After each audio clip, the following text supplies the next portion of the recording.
Gəlin kassamızı birinci qoyaq. Kassamıza, yəni nağd şəkildə qoyuruq. Nağd şəkildə qoymamız üçün kassa hissəsinə daxil oluruq və burada kassa hissəmizdə biz görürük ki, burada bir çox funksiyalar var. Bizə mədaxil xəzinə ordeni daxildir ki, adından da gördüyümüz kimi biz bura pul qoyacağıq. Ona görə bunu toxunuruq və belə bir pəncərə açılır və pəncərəni biz böyüdək ki, bizə rahat olsun. Daha sonra əlavə etmək hissəsinə toxunaraq bizə belə xırda bir pəncərə açılır və bizə sual verir ki, bu pul hardan gəlir? Bizə alıcıdan ödəniş deyil, pərakəndə satış deyil, təhtəl hesab deyil. Biz bunu sonradan öyrənəcəyik. Satıcıdan və digərlərindən olmadığına görə, bizə təsisçidən qoyulduğuna görə görürük ki, burada təsisçiyə aid heç bir şey yoxdur. Demək, biz digər gəliri seçə bilərik. Əlbəttə ki, bu dəyişə bilər, yəni proqramist tərəfindən və ya şirkət tərəfindən bura əlavə oluna bilər. Əgər əlavə olunmayıbsa, digər gəliri biz seçərək tanıyırıq ki, bizim gəlirimiz təsisçi tərəfindən qoyulan gəlirdir.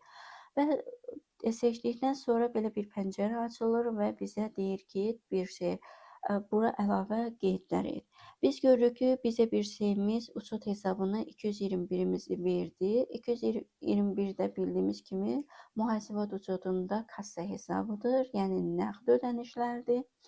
Və biz bunu heç bir dəyişiklik etmirik. Bizə lazım olan bu kredit hesabıdır. Gördüyümüz kimi bu avtomatik verilən, ümumiyyətlə bir şey tərəfindən verilən bütün hesablar detal hissəsi lazımdır. KT hissəsi, yəni kredit hissəsi doldurulmamız.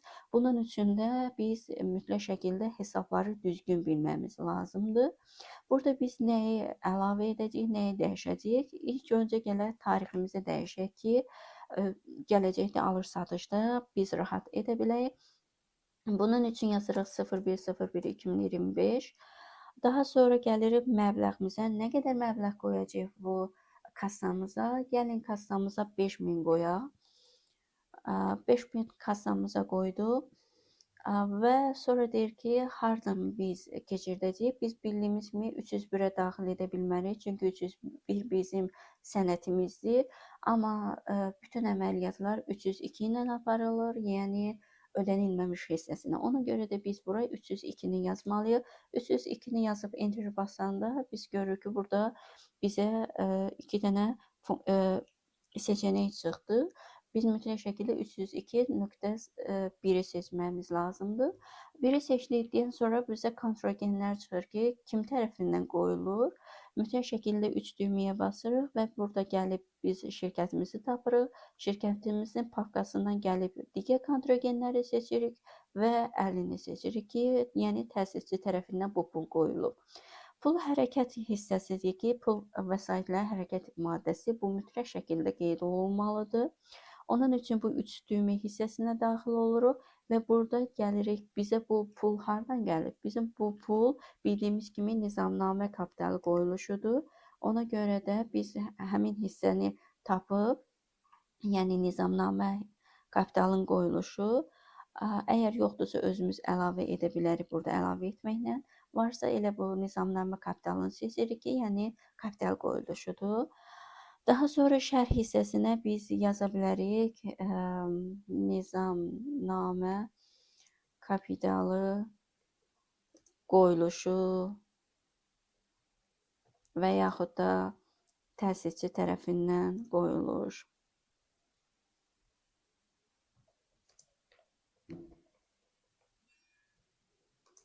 $5000 yazaq ki, 5000 AZN ki, yəni qoyub bu.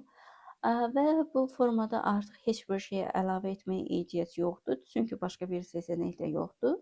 Məlumat yazmaq və məsuliyyətli şəxsdəki bu kim ona daxil edibsə ona aiddir. Bunu dəyişməyə ehtiyac yoxdur. Və bu formada biz OK düyməsini də sıxa bilərik. OK sıxmaqla biz bu məlumatı təsdiqləyirik və qeyd edirik.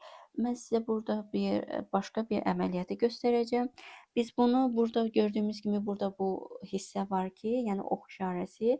Bunu toxunmaqla da biz qeyd edirik və qeyd etmənin bunun OK-dən fərqi ondadır ki, əgər biz OK-ni sıxsaq, avtomatik olaraq bu pəncərə bağlanır. Amma biz bunu yuxarıdakını sıxsaq, pəncərə bağlanmır və biz burada DTKT hissəsi var ki, biz bunu toxunmaqla avtomatik olaraq burada məlumat görürük ki, DT hissəmizdə, yəni kassamızda pulumuz artdı, amma nizamnamə kapitalımızda isə ödənilməmiş hissəsində isə pulumuz azaldı. Yəni nə qədər azaldı? 5000 azaldı. Kim tərəfindən qoyulub? Əhli tərəfindən. Yəni burada məlumatımızda nizamnamə kapitalında yer dəyişmədi, yəni bu formasında. Əgər bu aydın olmasa, biz daxil olub saldo dövriyyəmizdən də baxa bilərik. İstəsək hesablar hesabına daxil olub saldo dövriyyəsindən keçid edib baxa bilərsiniz. İstəsəz burada bağlanmayıbsınızsa pəncərəni, burada aşağı hissəsinə daxil olub oradan da baxa bilərsiniz. Və burada görürük ki, hələ ki heç nə düşməyib, çünki formalaşdırmamışıq. Ona görə də mütləq şəkildə hər dəfə əməliyyat daxil etdikdən sonra hesabatı formalaşdırmaq lazımdır.